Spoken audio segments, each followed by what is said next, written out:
Lahore tuition centre واقعے اور دیگر اہم سیاسی معاملات پر گفتگو کرنے کے لیے ہمارے ساتھ موجود ہیں وزیر اعظم کے کوارڈینیٹر برائے کے پی اختیار ولی صاحب. بہت شکریہ سر پروگرام میں اپنا قیمتی وقت دینے کے لیے. سر سب سے پہلے تو جو ایک افسوسناک واقعہ پیش آیا ہے جس میں 14 بچے جو کہ تعلیم حاصل کرنے کی غرض سے ایک ٹیوشن سینٹر میں گئے ہوئے تھے. ٹیوشن سینٹر کی جو چھت تھی وہ زیر تعمیر تھی جس میں 14 بچے شہید ہو گئے. باقی بچے ابھی ملبے کے نیچے ہیں. ٹوٹل 34 اسٹوڈنٹس بتایا جا رہا تھا وہاں موجود تھے. اس سے گورننس کے اوپر بہت سوالات اٹھ رہے ہیں کہ ایسی جگہ جہاں پہ ابھی کنسٹرکشن ہو رہی ہے وہاں پہ بچے پڑھنے کیسے جا سکتے ہیں اور ایل ڈی اے اس حوالے سے کیا کر رہے ہیں؟ بسم اللہ الرحمن الرحیم. بہت شکریہ سوزین جہان Khan. This is something very unfortunate. یہ بہت دلخراش واقعہ ہے. 34-35 بچے 34-35 پھول کسی کے آنگن کے وہ ایک جگہ پر تعلیم حاصل کر رہے ہیں یا ٹیوشن پڑھنے جا رہے ہیں. تو دیکھنا تو یہ ہے کہ یہ مطلب یہ کوئی حکومت کا کوئی ٹیوشن سینٹر تو تھا نہیں, یہ تو پرائیویٹ ٹیوشن سینٹر تھا, لیکن جنہوں نے یہ بنایا تھا وہ غیر قانونی تھا. اور ایسی جگہ پر جہاں پر بچوں کی زندگیوں کو خطرے میں ڈالنا ہوتا ہے تو یہ تو قانون کیا, یہ تو بہت ہی ناروا کیا گیا ہے. تو اس پہ میرے خیال میں جو وہ لوگ ہیں جن کا یہ مکان تھا, جنہوں نے یہ جگہ ٹیوشن کے لیے دی تھی, وہ بھائی اریسٹ بھی ہو چکے ہیں, ان کی گرفتاری بھی ہو چکی ہے. لیکن ایل ڈی اے کو بھی اپنا کردار جو ہے تو وہ ادا کرنا ہوگا کہ اس طرح کیسے ہو سکتا ہے کہ حکومت اور انتظامیہ کی نالج میں لائے بغیر کہیں پہ کوئی ٹیوشن سینٹر چل رہا ہے اور اس کی ہیلتھ کا پتہ ہی نہیں ہے کہ مطلب اس کے سیفٹی میجرز کیا ہیں. اور یہ گر سکتا ہے یا اس کی ہیلتھ ہے بلڈنگ کی کہ نہیں. if there is an unhealthy building تو اس میں پنجاب حکومت کی گورننس پہ بھی تو سوال ہے. چیک تو حکومت نے کروانا تھا, یہ حکومت کا چیک اینڈ بیلنس ہونا چاہیے تھا اس پہ. پنجاب حکومت کی بالکل, اگر آپ کہنا چاہیں تو آپ ضرور لگائیے گورننس پہ سوال. لیکن میں یہ کہتا ہوں کہ مطلب ایچ اینڈ ایوری تھنگ, اگر آپ کا خیال ہے کہ مریم نواز شریف صاحب سی ایم ہیں تو H and everything, single individual case and single individual quarter, this is not possible to visit and to اس کا مطلب خیال رکھیں. یہ صرف اللہ ہی کر سکتا ہے, اور یہ بشری ضرورتیں اور بشری غفلتیں اور بشری سہولتیں فراہم کرنا.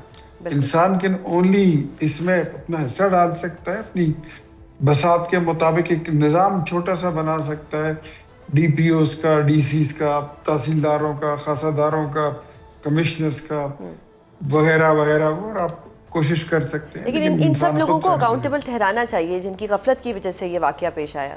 میرے خیال میں وہ تو دے آر انڈر اریسٹ, تو وہ چیز تو ہو گئی ہے. سر اب تھوڑا ملک کی سیاست پہ بات کرتے ہیں. آزاد جموں کشمیر میں جو سچویشن ہے, مولانا فضل الرحمان صاحب نے بڑے اچھے دل کے ساتھ, ایک نیک نیتی کے ساتھ حکومت کو یہ آفر کروائی کہ وہ ثالثی کروا سکتے ہیں, مگر جے یو آئی اب یہ موقف دے رہی ہے کہ حکومت نے اس آفر کو سیریس نہیں لیا. سر وائی از دیٹ؟ یہ بہت اچھی آفر تھی. کیا جو اس وقت سچویشن ہے آزاد جموں کشمیر میں وہ کیا حکومت کو سوٹ کرتی ہے, جو حکومت نہیں چاہ رہی کہ یہ جو ثالثی ہے یہ ہو جائے؟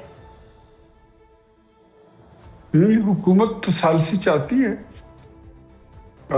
لیکن میں اس بارے میں مجھے زیادہ علم نہیں ہے کہ مولانا صاحب ثالثی کا جو سلسلہ ہے وہ کیوں نہیں چلی. لیکن ایک بات ضرور طے ہے کہ جو جوائنٹ ایکشن کمیٹی ہے انہوں نے ریڈ لائنز کراس کی تھی, اور کہیں کہیں پہ یہ بات بھی ہوئی کہ مطلب ایسے لوگ جو ریاست کے خلاف کھڑے ہو جاتے ہیں, جن کے بیانیوں سے وہ کوشش کرتے ہیں کہ وہ کسی اور ملک میں بیٹھ کے لوگوں کو خوش کر رہے ہوتے ہیں, کسی اور ملک کی خوشنودی کے لیے ویسا کر رہے ہوتے ہیں, تو پھر وہاں پر ڈائیلاگ کی بھی ایک لمیٹیشن آ جاتی ہے. ریسنٹ ایشو پہ بات کر لیتے ہیں. پہلے تو پی ٹی آئی والوں کو جی بھی نہیں جانے دیا گیا, انہیں راستے میں روک لیا گیا.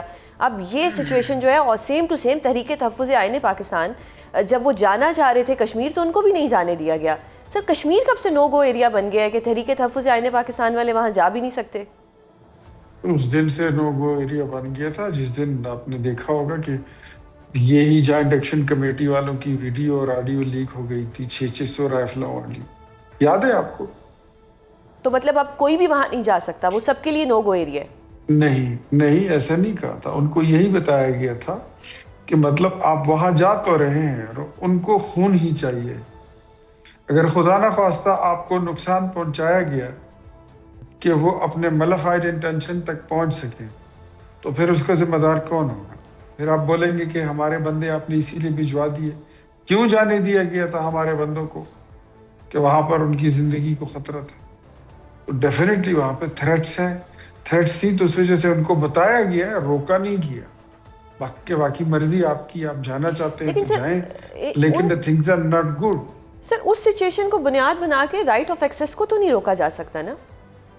تو ہم نے تو یہی بولا کہ ان کو کنڈیشنل اجازت دی گئی تھی کہ مطلب کچھ لوگ وہاں پر ایسے ایلیمنٹس موجود ہیں جو کچھ شرارت کر سکتے ہیں جس کی وجہ سے آپ کی زندگی خطرے میں پڑ سکتی ہے. تو پھر ان کو یہ اتنا بتا دیا گیا تو میرے خیال میں یہ تو اچھی بات ہے. بٹ سر وہ تو کہتے ہیں کہ ہم تو ایک خلوص نیت کے ساتھ جا رہے تھے تاکہ جو سچویشن ہے اس کو کنٹرول کر سکیں. وہ بھی ایک صلح کی بات کر رہے تھے، تو پھر کیوں نہیں جانے دیا گیا؟ شاید وہاں جاتے تو حالات بہتر ہو جاتے. آج وہ ادھر جو کشمیری رال پنڈی میں بیٹھے ہوئے ہیں ادھر احتجاج کر رہے تھے، آج یہ لوگ وہاں چلے گئے ہیں نا، تو دیکھ لیں وہ خلوص نیت بھی دیکھ لیں صحیح کیا کہہ کر آئے ہیں. وہ خلوص نیت بھی دیکھیں، وہ جذبات بھی دیکھیں. ان کی خلوص نیت کا کیا آپ کو نہیں پتہ یا ہمیں نہیں پتہ؟ ان کا خلوص نیت کیا ہوتا ہے؟ حکومت کے خلاف بولنا، ریاست کے خلاف بولنا.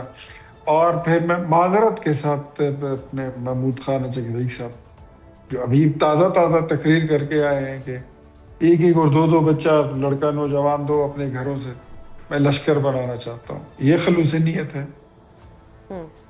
صحیح. یہ پاکستان کی خدمت ہے؟ یہ ریاست کی خدمت ہے؟ صحیح. سو یو ہیو ڈاؤٹس، یعنی آپ اور آپ کی جو جماعت ہے ان کو ڈاؤٹس ہیں ان کی نیت کے اوپر؟ نہیں، میرے خیال میں جو میں نے بات پہلے کی کہ میں وہ تو آپ نے خلوص نیت کی بات کی تو میں نے اس کی اچھا چلیں سر، اب کر دی کہ نون لیگ کی خلوص نیت پہ یہ بات کرتے ہیں، آپ کی سنسیئرٹی پہ بات کرتے ہیں. میثاق جمہوریت کی بات ہوتی ہے، مذاکرات کی بات ہوتی ہے. بیرسٹر گوہر کہتے ہیں کہ کس طرح سے مذاکرات کریں، ماحول تو بن نہیں رہا. میثاق جمہوریت کس طرح سے ہوگا جب ایک طرف پی ٹی آئی کی ملاقاتیں نہیں کرائی جاتی ان کے بانی کے ساتھ، یا بشرا بی بی کی فیملی کی ان کی فیملی سے ملاقات نہیں کرائی جاتی. آن دا ادر ہینڈ اپنے ہی علاقے میں موو نہیں کیا جا رہا، اب اے جے کے نہیں جایا جا سکتا، جو بھی ایشوز ہیں. تو پھر آپ کی سنسیئرٹی پر کس طرح سے یقین کیا جائے؟ گوہر صاحب جو ہے وہ رضیہ اور وہ گنڈوں میں پھنس چکی ہے. بڑے اچھے انسان سر پھر اس رضیہ کی ہیلپ کر دینا، گنڈوں سے نکال دیں اس تو کو. میں ہیلپ کرتا ہوں. اب ہیلپ میں اس طرح کرتا ہوں کہ بیرسٹر گوہر صاحب آپ چیئرمین ہیں، آپ کو عمران خان کی طرف پوچھنا نہیں چاہیے، نہ بشرا بی بی کی طرف بتانا آپ کو چاہیے کہ وہ دیکھو ٹی وی پہ کیا ہو رہا ہے. اور بشرا بی بی ان کو کہتی تھی کہ اب آپ وزیر اعظم ہیں.